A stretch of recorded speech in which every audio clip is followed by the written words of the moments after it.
Welcome to the tutorial video for SynapseNet. In this video I will show you how you can analyze your data with SynapseNet. So first, after you have installed the tool, and for details on this please check out our documentation, you can activate the SynapseNet environment and then start the Napari viewer, just by opening a terminal and then typing in Napari, pressing enter. And this will open the Napari window as you see here. And so as a first step, we will now open some sample data, so an electron tomogram that comes with SynapseNet, but you could also load your electron microscopy data that you want to analyze here. You can do this simply by drag and dropping your data. Now, we open the sample data, SynapseNet, and the sample electron tomogram. We go through the data here. So we see this is a tomogram showing a synapse. So we see the pre-synapse on the right hand side with many vesicles, and the tomogram is centered on the active zone and the cleft of the synapse. So first we want to segment the data. So for this we can use the segmentation functionality of SynapseNet, and we go to plugins, SynapseNet. So these are all the so-called widgets, so all the functionalities supported by the SynapseNet plugin, and then we choose segmentation. And this will open the plugin window on the right hand side. We already open this activity bar, and now we can choose the model we want to use to segment the data. And here we select the model for vesicle segmentation in 3D, so-called vesicle 3D first, and that's what we do here. Then we press run segmentation, which will apply the segmentation to the data. So we see that there's a few messages. So first, SynapseNet will inform you how the data was rescaled. So what we do is we will scale the data based on the voxel size to the average training data. And all of this is read from MRC headers if you're using MRCs. If you're not using some other data source, you would need to enter this information manually in the advanced settings. But so here we've used data which has this scale information. So first SynapseNet rescales it, and then we see that this activity bar shows us that the prediction has started and tells us how long it will take.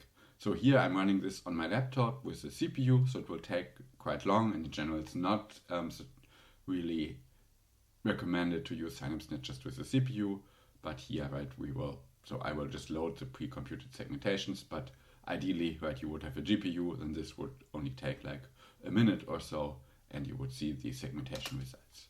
So here we now skip ahead. I've loaded the pre-computed segmentations for this volume, and you see this coming up on the left hand side in the layer vesicle 3D. Let's check out the result. So we see that the vesicles were segmented in 3D. So each color here represents an individual vesicle that was found. And we've seen that most vesicles were found accurately. So then as a next step, we can segment another structure. So now we choose the active zone here and want to segment it. Again, we can open the activity bar to see what's going on. We click on run segment, and then again we skip ahead and load the pre-computed segmentation, and you see now that the segmentation for the active zone showed up pretty much at the correct location where this is. And finally we can also segment the synaptic compartments. So you've seen me select this model here, then we press run segmentation, same story as before. And now, after skipping a bit ahead, loading the pre-computed compartment results, we see that SynapseNet, or the compartment model, correctly found the two compartments, pre-synapse and post-synapse, in this tomogram. So this was the segmentation functionality. We've seen 3 models in action.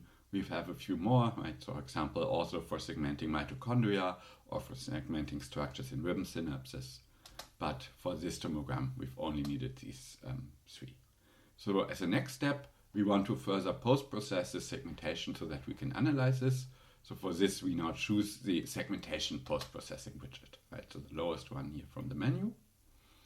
And so what this widget enables you is 2 different post-processing operations. So one is to filter a segmentation with a mask. So that's the first thing we want to do. And so what we want to do here is only select the vesicles that are in the presynaptic compartment. So this is what you see happening now. So as a segmentation, we've just keep it at the vesicles, which are the objects we want to filter. Then for the mask, we choose the compartment segmentation. Oh, I did a mistake there, so now choose the compartment segmentation. And then we can also choose the mask ID, right? So this is, of course, we want to only use a presynaptic compartment, so we need to check which ID this has. So we can do this with Snapari functionality. So we chose this label picker there, we click on the corresponding compartment, and we see that it has ID 1, right? So we select this ID, and then we also have to specify what name the output layer has, right? So where the post-process result should go. And in this case, we just override the segmentation. So we just call the layer the same, right? Vesicle 3D, and then we click filter. And I mean, you probably haven't really seen much changing, but now if we deactivate the other segmentations and we screw again, then we see that the vesicles that were in the post-synapse, right, these have vanished. And so as a next step, we also want to post-process the active zone. And what we want to do here is to intersect the boundary of the active zone with the compartment in order to really just highlight it on the membrane. Right? And so for this, we now choose the active zone from the segmentation. We keep the mask at compartment. We also keep the mask ID the same. And we change the output layer to active zone, right? Because we want to override the active zone segmentation. And then we clicked intersect with boundary. Now, right, we've seen that we have this much smaller active zone, which now is aligned with the boundary of the compartment. So then, right, we've post-processed our segmentation, and we can now go to the next steps of actually measuring the properties of interest.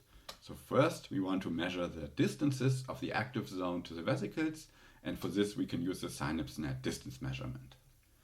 And then we select which objects to measure the distances. Right? So we first have the segmentation, right? So these are the vesicles, and then as object we specify the active zone. So this means, as I just said, right, we measure the distance of each individual vesicle to the active zone, and then we just click measure distances.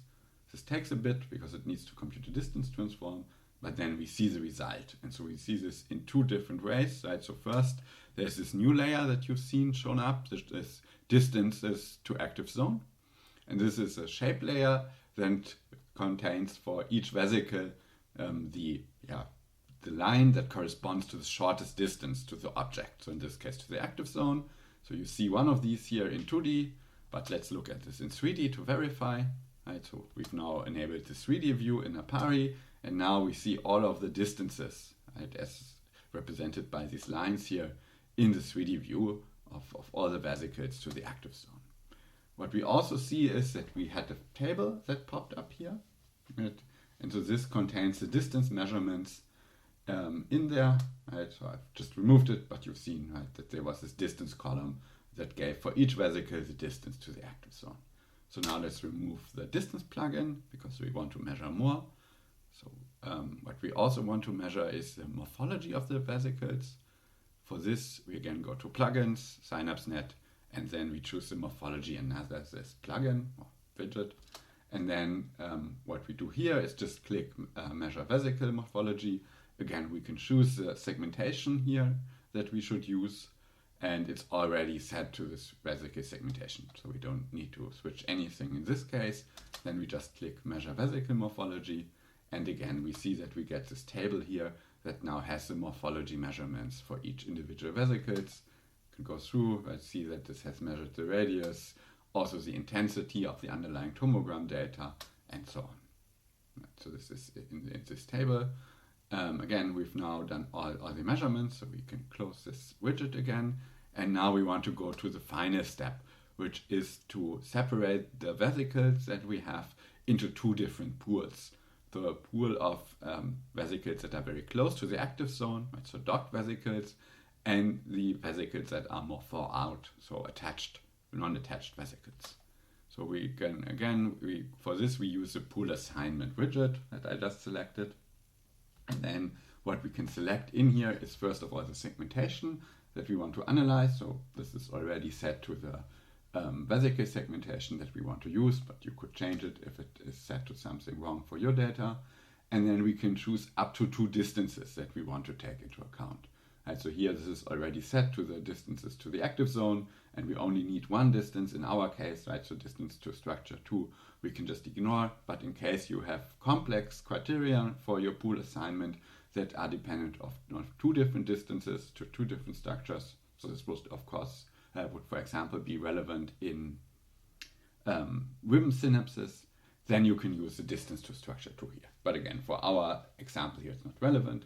So, and then what we can do is we specify a new layer name. So this is where the pool assignment will be saved in. So I just call this pools here now.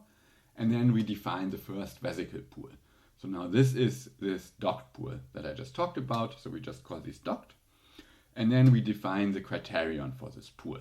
Right? So, and basically we just want to have the vesicles that are close to the active zone. So I just define the criterion of the distance being smaller than 4 nanometer.